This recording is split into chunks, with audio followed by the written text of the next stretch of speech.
Hello, ladies and gentlemen, boys and girls, college football fans across the nation and around the world. This is Tim May with the Tim May Podcast. And yes, I've got yet another co-pilot sitting in that co-pilot seat this week, Marlon Kerner. He's been a guest on this podcast several times before, and I decided, hey, I'm going to let him push a few of the buttons here as we fly this big express plane. Marlon Kerner, once again, welcome to the Tim May Podcast, my man. Thanks, Tim. Thanks for having me. It's a pleasure to be here in the co-pilot seat with you. There you go, man. Hey, don't. Just until I tell you to grab the controls, leave it to me, okay? Got you. Okay, that's the only rule. Now you can fly anything, you can do loop-de-loops. I don't care, man. But Marlon Kerner, former superstar at Ohio State and NFL player in the secondary, cornerback, etc. Marlon, you know why I called you, man. You know why I want to get you on. This football team, this Ohio State football team looks so damn good right now. Offensively, as we speak, they're number 2 in the nation in total offense, number 1 in scoring. Defensively, they're in the top 10 or top 11. And boy, you can just see the difference from this year to last year. Just jumps out at you. But they seem to be having some problems with consistent play at the cornerback spots. And basically, that's the one thing you can point to on this football team right now that does need to improve. And that's why I've got you on. You played the position both in high school, college, and the pros and the NFL. And just jump right into it, man. What do you see right there with these regulars, Denzel Burke, Cam Brown, and their backup dudes? Well, what's bothering you, I guess, about that position? I wouldn't say anything's really bothering me. I think it's more of it's a different scheme. So they're asked to play differently than they were used to, the way they were accustomed to playing last year. Yeah. So that takes time, and you need a lot of reps. And guys have missed games. And so you do a little bit of things differently when guys are kind of banged up. You need I got to get healthy. So I might not be as aggressive if I feel like my hamstring is not as tight as it needs to be, or I'm worried about getting an injury. So I think they'll be fine down the stretch. I think what you look at is there's just some breakdowns here and there. And it's not that they were in the bad position, because last year you would look like, man, how do you not diagnose that and recognize this? This year, I'm like, they're in position. They just got to go make a play. And that just comes with time, just making sure you turn into the man if it's man coverage as opposed to doing a zone turn, which a lot of young corners will do. Even if it's man to man, I'll turn and put my back to the receiver. And so that gives them the advantage. So I think they're going to be okay. I mean, but they look good. I mean, the biggest jump so far is the way the linebackers have played and their ability to get pressure up front. And that's going to help the secondary when you know that my front four can get after it, and I can drop 7 guys back in coverage, or I can send blitzes and get that pressure quick. The line, once the corners kind of figure out how teams really want to attack them, then they'll be a lot better. But I think they'll improve. I think they'll get a lot better as the season goes on. So I'm not as concerned as maybe some other people are, but I do think that those guys just need more time and more reps to really get the system and get the nuances of how to play it. Yeah, and the way I led into this, the tone of voice I had was acting like, oh my goodness, the sky is falling. It's really interesting to me. I said this to both the Bosa brothers at one point in their career. I said, the funny thing about you guys, the position you play, if you make 2 or 3 sacks a game, you've had the greatest game anybody's ever seen from your position. Meanwhile, you can be sort of average the rest of the time. Cornerback, it's the opposite of that. You can be so good. Let's say you're on the field 40 plays. You can be so good on 37 of them. But those 3 where they throw at you and a guy either wins a 50-50 ball or you find yourself a little bit out of position, like what happened to Cam Brown the other day. Cam Brown, they definitely picked on Cam Brown a little bit. You got to say that. And he had a little bit of a tough day coming back from being out the week before. But then I think it was him with the horse collar tackle, where they finally said, okay, and they put J.K. Johnson in there to spell him a little bit, let him calm down. But, it's just 3 or 4 plays out of the game, and it's everybody's on Twitter, everybody's calling, everybody's emailing, going, what are they going to do about these cornerbacks? When, in fact, this defense is so much improved compared to a year ago, right, Marlon? So much improved compared to a year ago. I mean, they're what? 7th in total defense, giving up about 253, 254 a game. They're 7th on third down, 7th or 8th on third down. Yeah. 8th in scoring defense, 8th in scoring defense, or 15th in scoring defense, 8th on passing yards allowed. Like, we would take that. If we had that defense last year, we would say, man, like, we're gonna win it all. There's nobody that's gonna beat us, right? Yeah. But I think that's when you look at the expectations of what you want this team to look like, and that how we should be playing and who we should be competing for and with at the end of the season. And I agree that's what you love to see about college football. And yes, they went after Cam. They definitely attacked him. That was a game plan. But if I'm on the opposing sideline, that's going to be my game plan anyway. He's injured. I want to know if he's healthy or not. And if he's not healthy, I'm going to put my best receiver and say, let's see where he is. And they made some plays. He made some great catches, some really good throws. You have to take that with the ebb and flows of the game. When it came down to it, they got down the field, but they didn't get in the end zone as many times. And so, yeah, I mean, those are things that just young corners are going to have to go through.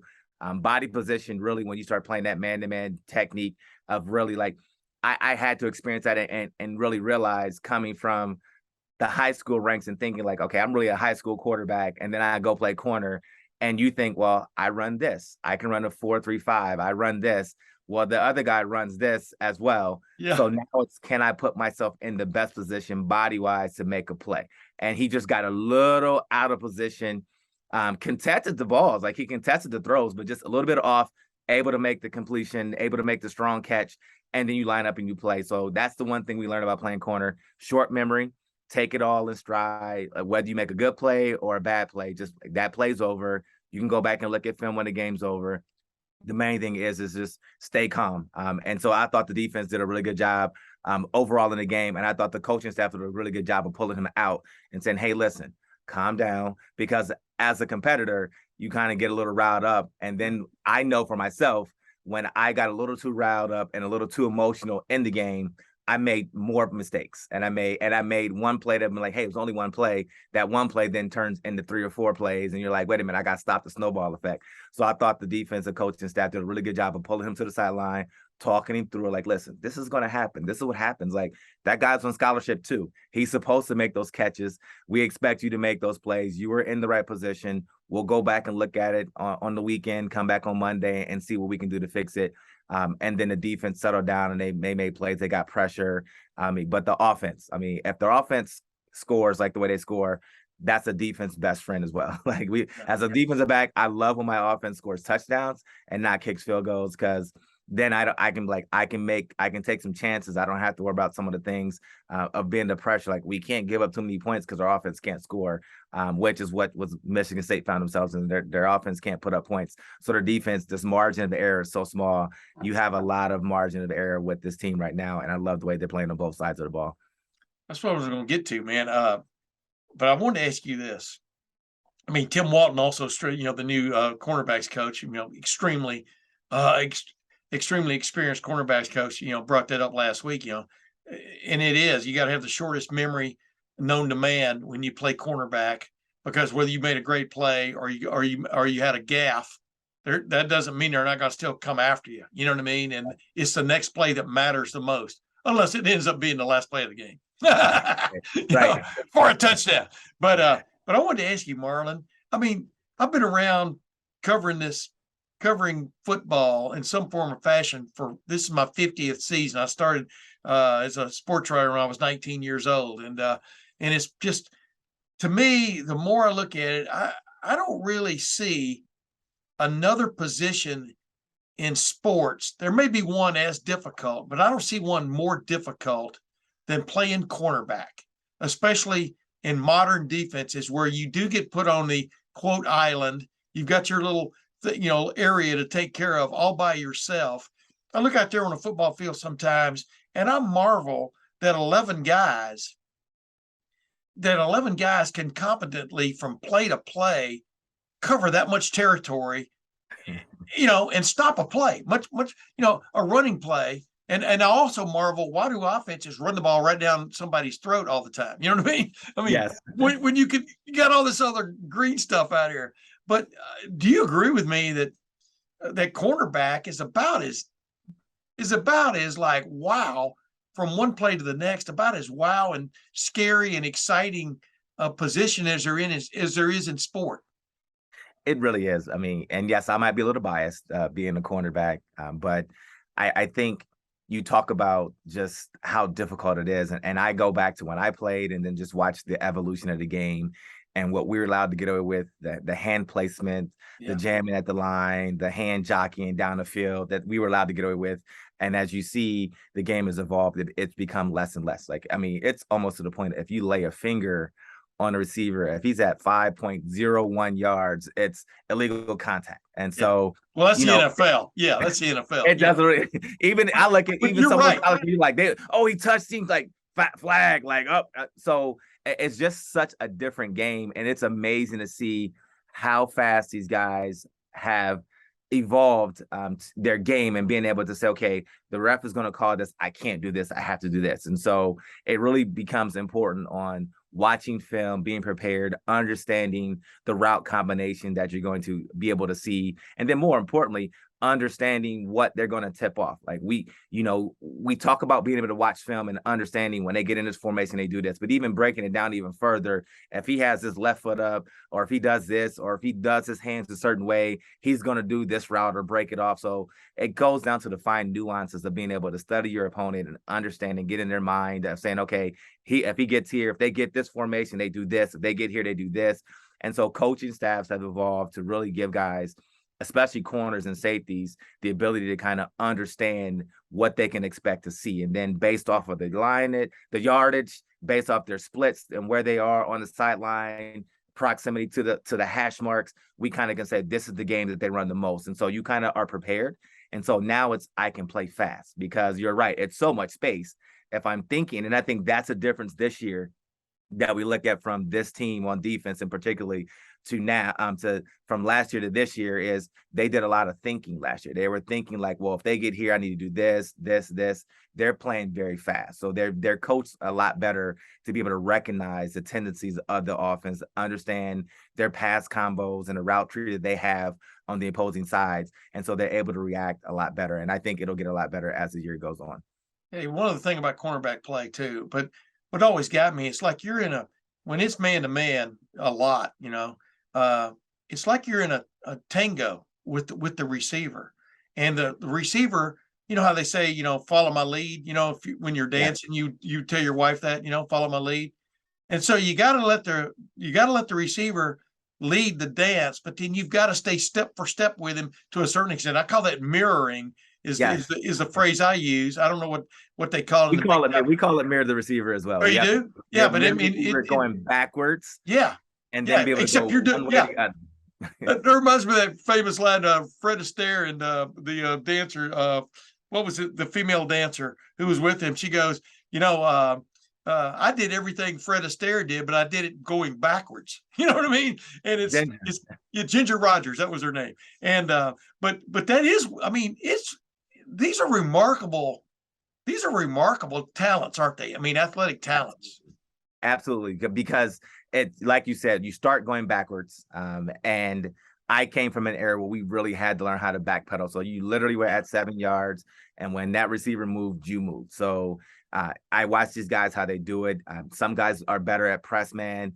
I always love it just because you can see how well they're coached. I mean, you look at other teams, you're like, oh man, like I don't understand. Looks like man to man. How did you get beat on that? And I can tell you, it's more than likely technique. Starts at the line of scrimmage, starts on the hand placement. What side? Where are you supposed to be in the coverage alignment? What's the weakness of the defense? Are you supposed to be outside the line or inside the line? And all those things. And those guys have been doing a very good job, especially in the press technique. I'm really impressed with some of those young guys getting up there. They're good at getting their hands on the receivers. And even though they've given up some deep balls on that 50-50 ball, they're stride for stride. They've done some good things. And if they had taken a little extra step or a little deeper angle to cut them off down the field, I think once they kind of figure that out, as far as them technique-wise where they need to go, they'll be much more improved as the season goes along. But yeah, you're right. Going backwards, doing all those things, it's fun. I've talked to some kids about how do you play man-to-man? I'm like, listen, cover the half that you're at. Like if you're outside the line, I only got to cover him inside. Like stay body position, keep the outside. Always keep your leverage where you're aligned, and you'll be okay. You get it when you get head up and you allow the receiver a two-way go. That's when corners get into a lot of trouble. And so if you can just remember, like, listen, I'm outside the line. I've got help inside. I'm going to make sure he doesn't get any route outside. You'll be okay as a defender. And it takes a lot of discipline to do that, and understanding how they want to attack you. Yeah, and touch on something you talked about a while ago. 50-50 balls. I mean, you almost treat every pass, that's thrown your way like a 50-50 ball, I would think. What is that trick?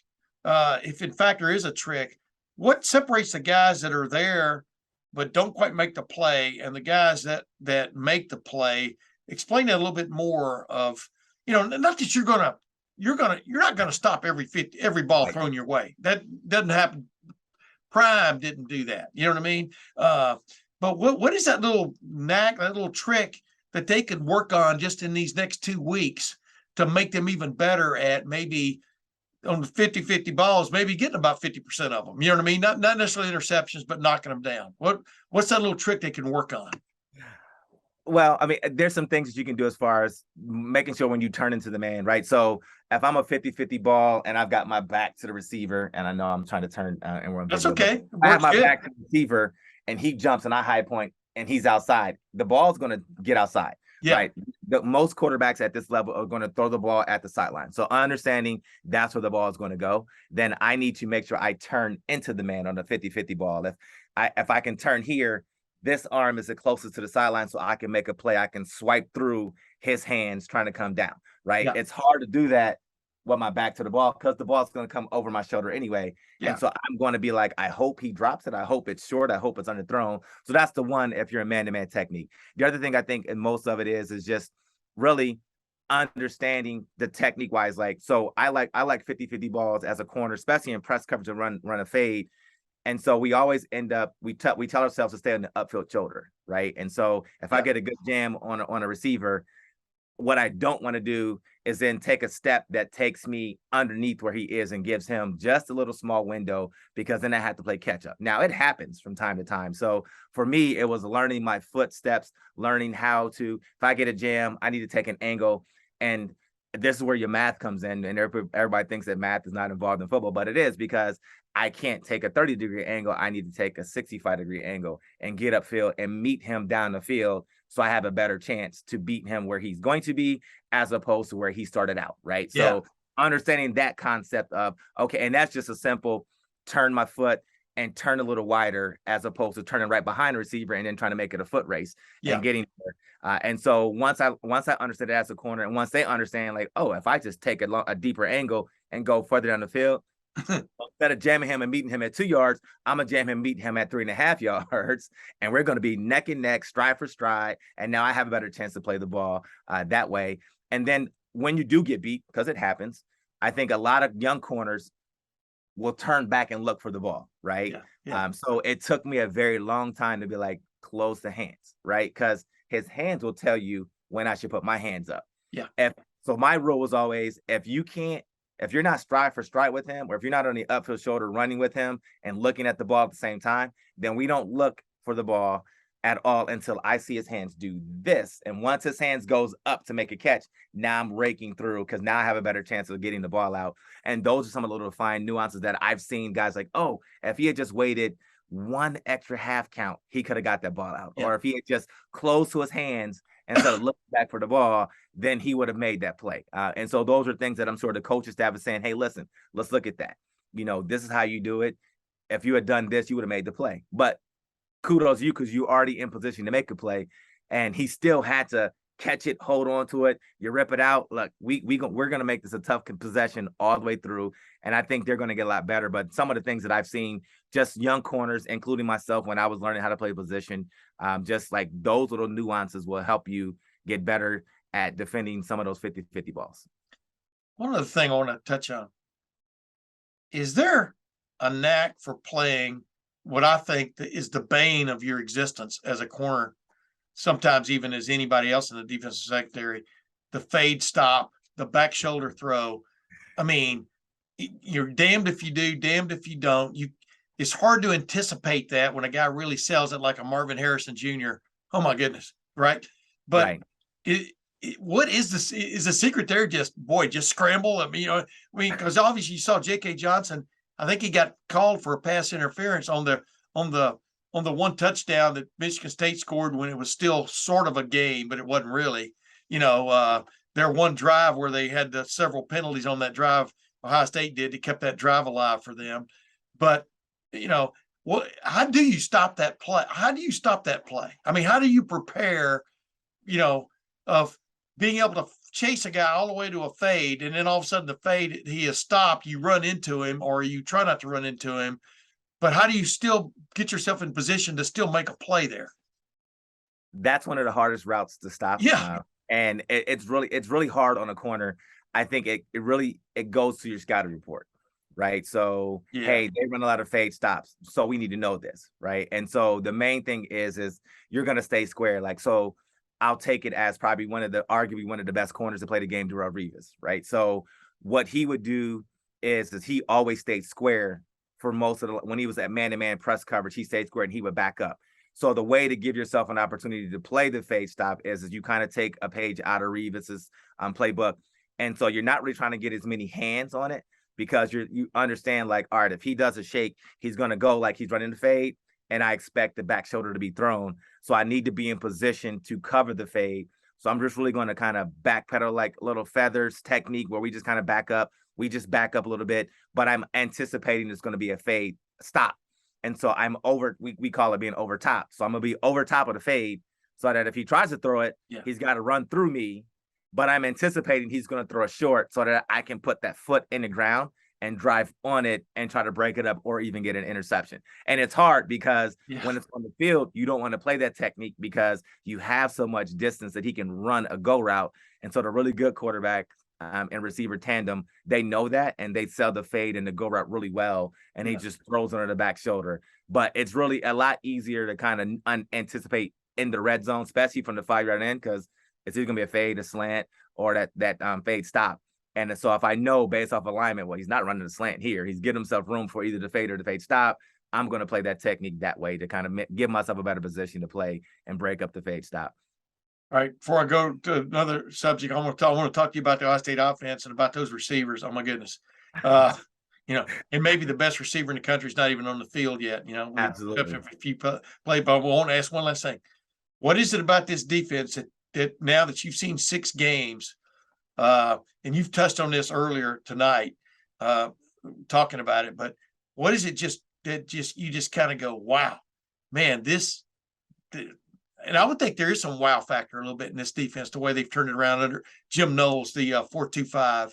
What is it that just jumps out at you that just tells you, yeah, these guys not only get it, they're enjoying playing this scheme, it looks like to me. What's your take?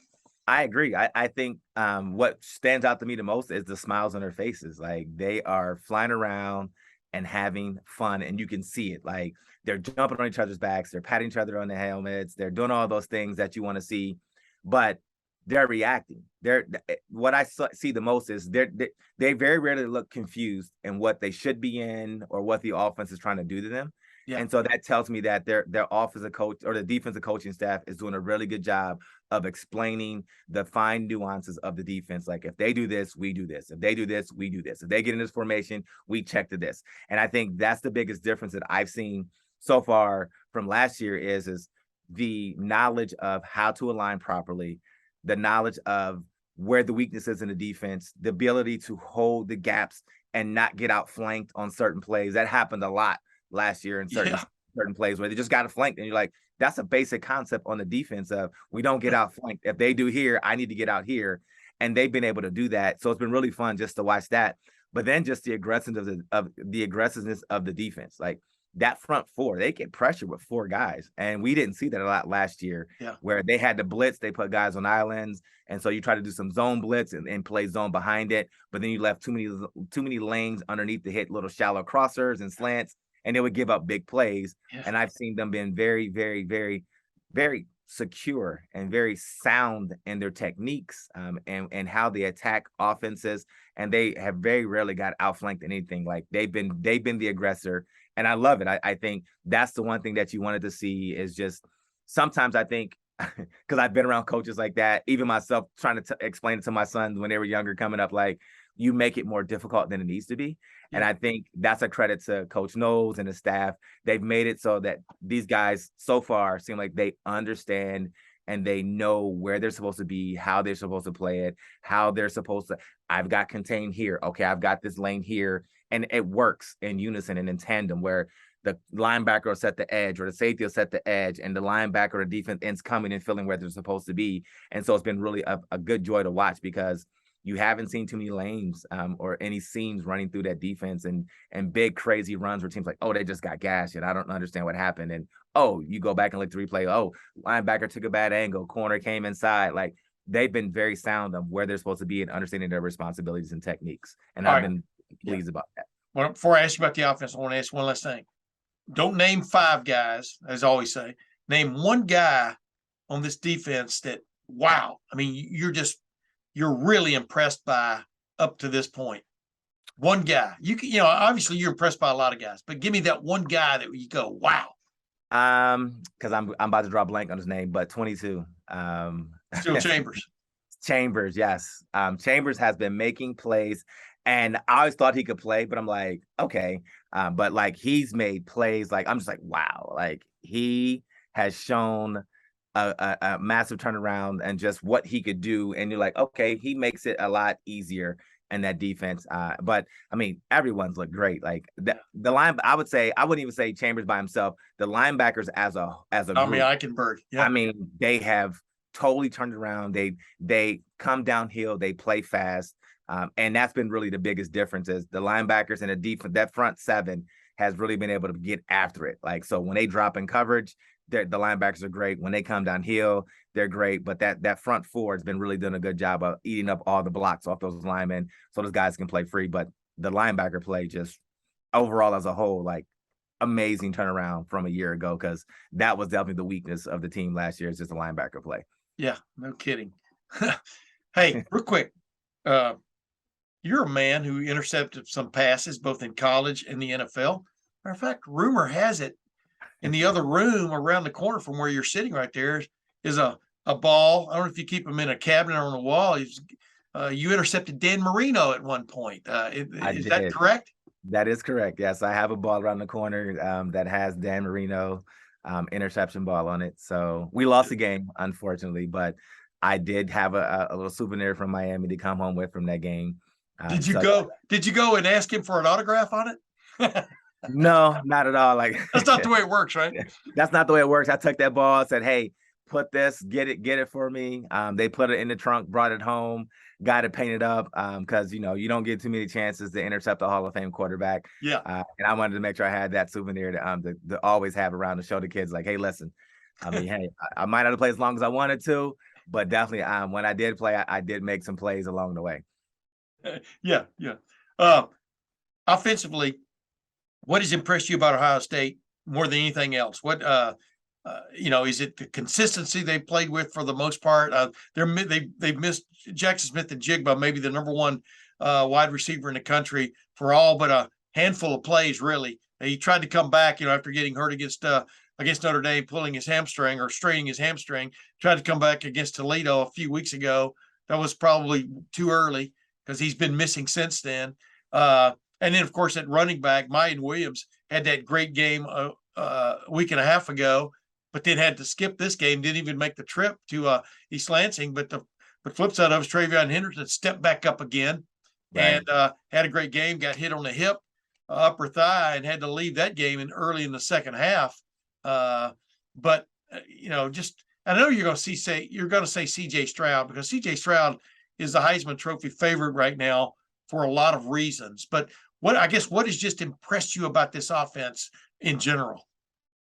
I'll start with Stroud because I think it starts with him. I think the consistency that he brings, being able to make all the throws, and then really being able to get in rhythm with all the other receivers, right? Like everyone thought, like you and I thought preseason wise, Jackson Smith and Jigba is going to go crazy. They have all these weapons all over. How do you give them all the ball? And then you have 2 solid running backs. And we didn't even know what Maya Williams was going to be able to do, right? Like nobody saw Travion Henderson getting hurt early in the season and then Maya Williams stepping up and doing what he could do. So one, the consistency from the quarterback position, then being able to really then say, okay, let me settle down. Let me get the ball to my playmakers and my weapons, the play calling, the ability to scheme and get guys in the right spots where they're supposed to be. And then to be able to the ability to be able to come back and say, you know what, we've had some injuries, but it's almost like plug and play, right? Like, this running back can't go. Oh, we've got another running back. Oh, this running back can't go. Oh, we've got another running back. So I've been more impressed about the depth of their position all around and being able to say, okay, well, he can't go. Oh, this guy can go. And now the guy who's leading the receivers in yardage, nobody thought he was going to be able to do, like, that wasn't even the guy we thought was going to have it. I knew Marvin Harrison Jr. was going to be really good, but just the way they've been able to really just kind of reload in the middle of a season when guys that they really were counting on to make big plays haven't been available, yet they haven't dropped off a beat, which makes it very scary when those guys come back healthy, because now you have a lot of options to go to. Yeah, and then offensive line is playing on another level compared to even a year ago. I thought they had a good offensive line last year, but you could tell at times they had 4 tackles and a center playing instead of 2 tackles, 2 guards in the center. Man, the way they picked up, they're just getting better and better about picking up blitzes and things. I mean, the other day at Michigan State just did a great job in that regard and kept the pocket pretty clean for the most part. I wanted to ask you this. Number one, you knew Marvin Harrison Jr. was just going to take another step. You saw Mecca Buca play in that Rose Bowl also. Both of them played extensively in that Rose Bowl because Chris Olave and Garrett Wilson were gone. But number one, what impresses you the most about Marvin Harrison Jr. and it seems like he can catch any kind of pass, any kind of way. I mean, to me, the most impressive pass and catch the other day, even though he caught 3 touchdown passes, became the first receiver in Ohio State history to have 3 games with at least 3 touchdown catches. That's a lot of guys that were superstars. A lot of guys. Yes. But to me, my favorite play was when CJ stood in the face of a blitz and flipped a little fade route to Marvin Harrison Jr. down the sideline. It wasn't even one of his 3 touchdowns. And he leans at the last minute with that body lean he's got and makes the catch right on the sideline, like Jackson Smith and Jigba did for the go-ahead touchdown against Utah in the Rose Bowl. It was literally the same pass, But I don't know. What impresses you most about Marvin Harrison Jr.? I think as a corner, what you can really appreciate watching him is the fluidity in his route running. Like, he can get off the line of scrimmage and press coverage. He comes off and off coverage. Like, there is no weakness right now in his game. He runs all the hard routes. He can run a go route. He can run the fade route. He runs the slants. He runs the hitches. He runs all the outs. He'll run a dig. He'll run a post. Like, he's so good in and out of his breaks. And you don't expect a guy that big to be able to be like, oh, like and I played against his dad. So I saw his dad play. Like, he's quick, not as quick as his dad was, but just as quick. Maybe a little difference, but he can get off. He's got the shake. He can do all those things, and then he has the height and the radius. They talked about that on Saturday. The catch radius. He has those long arms. So even when you're even with him as a defensive back, he still has the ability to turn and make the tough contested catches. And he makes them look routine. And I think that you don't see that from too many young guys, where he can just make a hard catch look so easy and so effortless. And I'm like, this dude has been getting 2-foot tap ends all the time. Like, you only need one in college, and he routinely makes difficult catches and still gets 2 feet in. So he's already practicing for the next level.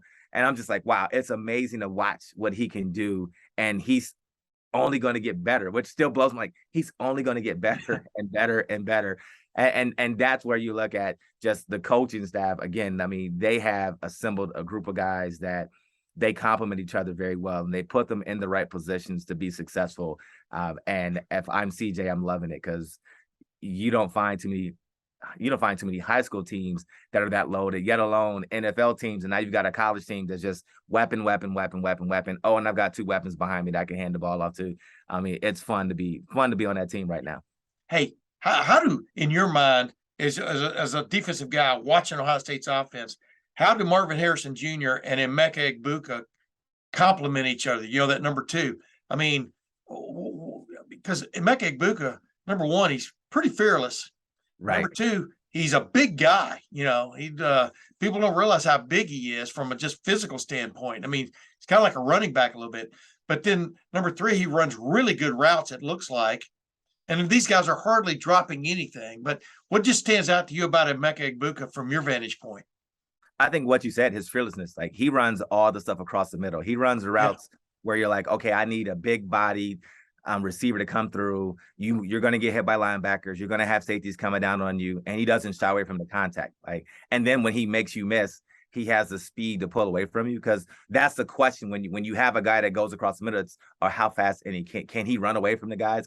Can he run away from defensive backs? And he can, and he's shown he can. And so now you're like, okay, so now it's, how do I scheme to get both of those guys? Like, if I try to stop this guy, then I'll leave this guy one-on-one and he can beat me. Well, if I put my safety over top of Marvin Harrison Jr., then that means I'm leaving a linebacker or a safety one-on-one with Buca, and you're like, oh, shoot now. So it's kind of like pick your poison. And so I think Ohio State does a good job of really getting out of tendencies, right? Like, they don't necessarily always.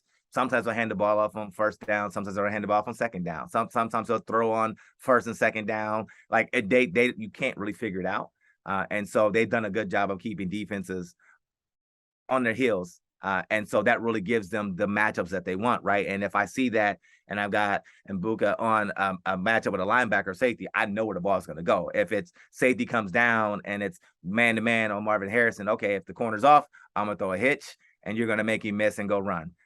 If he's up press, I know I'm going to throw the fade, and it's going to be an easy completion because you're going to run by him. So they do all those things, and then you start adding other guys into the mix. You're like, oh shoot, like I didn't know he was going to be okay. Glad to see this. Like, so it's going to be crazy to watch. And I think CJ's done a really good job of incorporating the tight end, because I think that was one of the things you're like, okay, we've got these two guys. So now if Jackson Smith and Jigba's not here, who else? Oh, by the way, I've got a tight end that actually can catch the ball and block things. So now you're like, oh shoot. So now I've got three guys that I've got to really watch out for. And then when Jackson Smith and Jigba comes back, you're like, oh, now we have four guys. Yeah. And so really right now they got four, because that Julian Fleming, number 4, Fleming finally is healthy.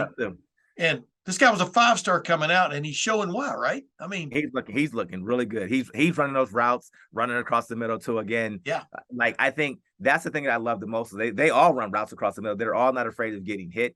And I think that takes a really good coach to get them to buy into it, because we've seen receivers like, I'll run all the other routes, but I don't go in there. I'm not doing that. Yeah. Right. All those guys were like, I'll go there. I'll put my body in the line. And I think the really good mark of a really good receiving room is their ability to block.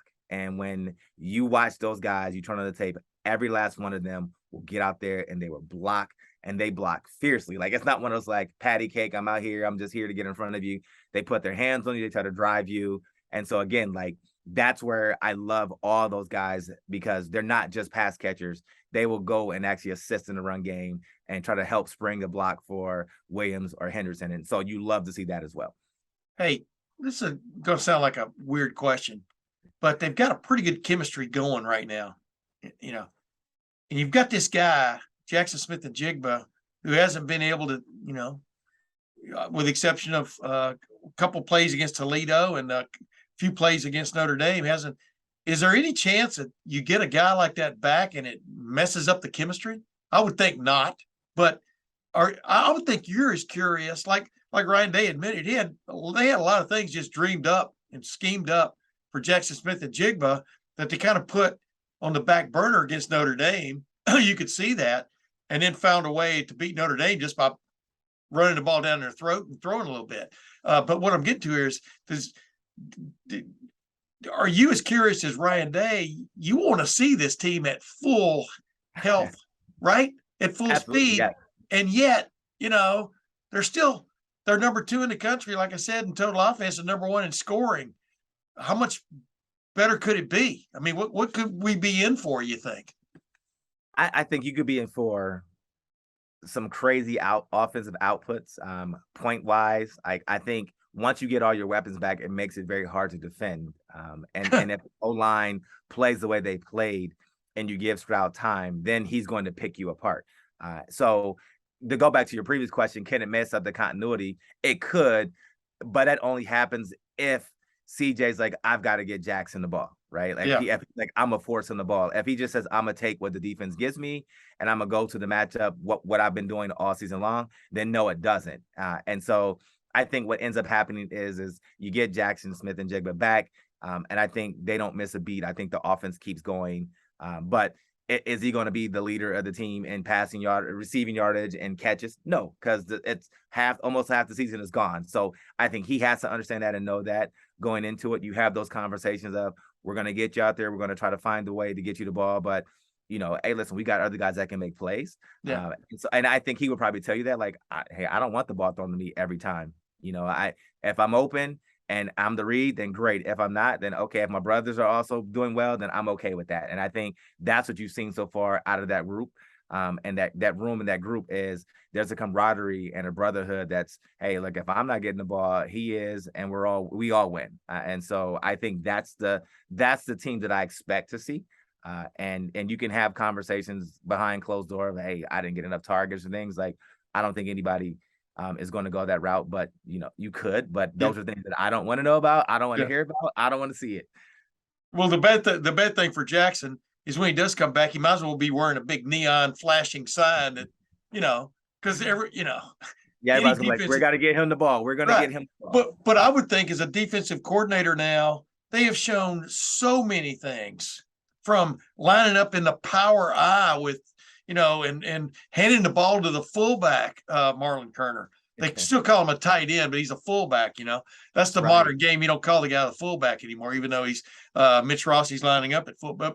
They've gone from that basic a power play to the gamut. I mean, they've run the gamut, and there's so much video now that a defensive coordinator down the street or down the road has to study from this offense. The other night they ran for one of another term, the modern version of the Statue of Liberty, where they had, I think it was Buca, I forgot who, but he came in motion from the slot, came in motion behind CJ, then reversed at the snap, came back by like he was going to get a handoff. There was a fake handoff. It was play action and throwing the ball down the field. Yes, I saw that play. You can't make this stuff up. I like that. That was a good design. Yeah, good design. But it's like, where do you? Last thing I'm going to ask you, you're a defensive coach out there. Obviously, you want to get to CJ Stroud. That's obvious, but past that, what do you do to maybe neutralize or at least slow down this offense? What would you? How would you put it?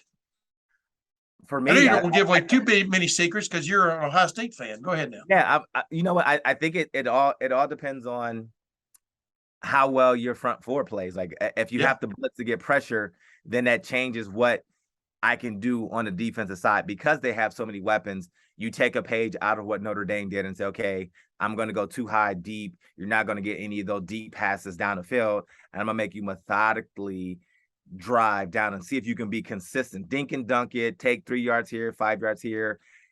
As a defensive coordinator, if I'm playing Ohio State, one, you have to tackle well.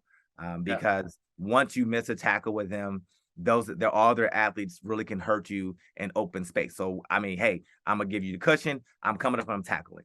And if I can keep my too high across there, then we're good. If I have to blitz you, then I'm really going to pick my chances when I'm going to blitz you, right? Like, I might try to blitz you on first downs. I might third down. If it's third and short, I may have to. I may not want to, but I may have to really try to get you out of it, because you have all the options. You can hand it off. Like, you have so many weapons to throw the ball to with them. So again, I would start with Notre Dame's deep shell look.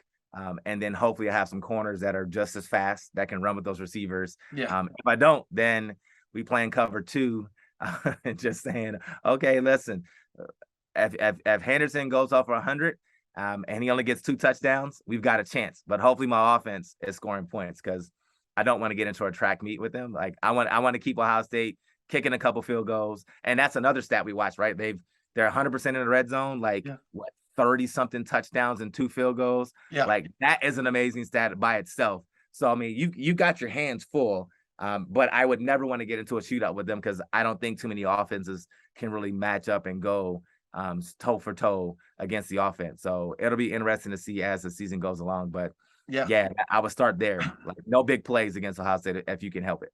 Hey, one of the last observation too. What has impressed me about Stroud and his receivers is they've been able occasionally to beat a zone coverage by him hitting the guy on the move, not just squatting down into an open spot.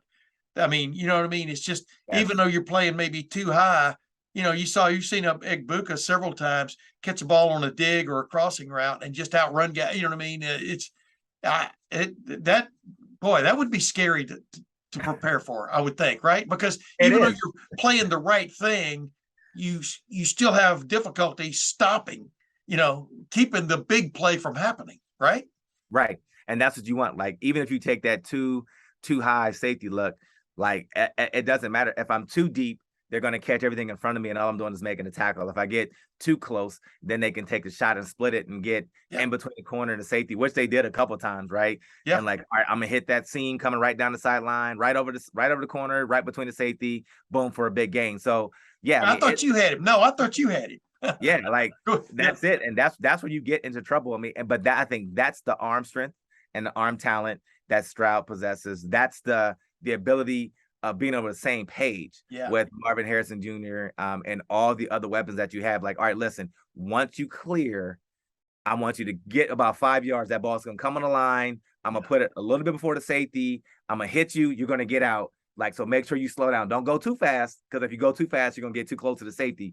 So those are all things that they work on, and you can tell that they work on that a lot, and they talk about that. And Stroud has done a really good job of not really getting his receivers blown up. Like, I have rarely seen a ball go too high where it's like, hey, you come back, like, hey, listen, man, like, that's a kill shot. Like, don't do that again. Like, he puts the ball in the right spot where his guy's going to catch it or it's going to fall incomplete. So that's a talent of alone in itself that a lot of quarterbacks don't have at this level. And his awareness. I mean, for example, the go-ahead touchdown against Notre Dame, they were struggling against Notre Dame.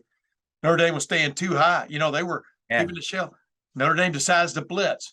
You've got the guy who's playing in place of Jackson Smith and Jigba suddenly in that game. Xavier Johnson, former walk-on, was a defensive back. You saw him actually on Saturday against Michigan State play some running back for him. He was all over the place. Yeah.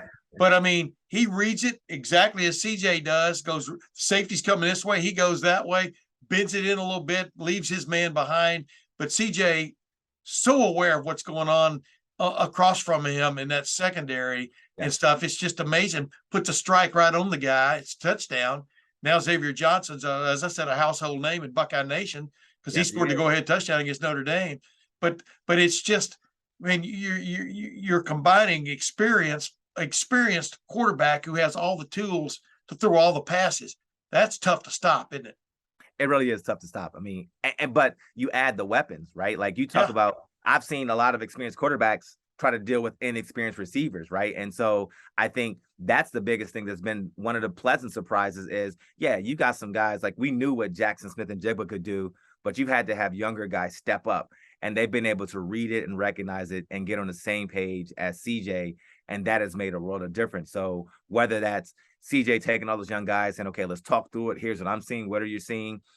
You have to give credit to all those guys, including the coaching staff. The coaching staff has done a really good job of getting all these guys, because you don't know who's going to be ready this week or not. And then guys have gotten banged up and knocked out of games, and younger guys have come in and stepped in and made plays. And you're like, where did that come from? I didn't think he was ready to play. And they've shown that they can get from the starter all the way down ready and understanding what the game plan is going to be. They've all been able to check, look to the sideline. Okay, I know I got to do this on this play. And that goes to show you how well the coaching staff has done and the preparation of the players themselves of being able to get into your report. Here's our game plan. Here's what we do. Here's how they're going to attack us. If they do this, we run this.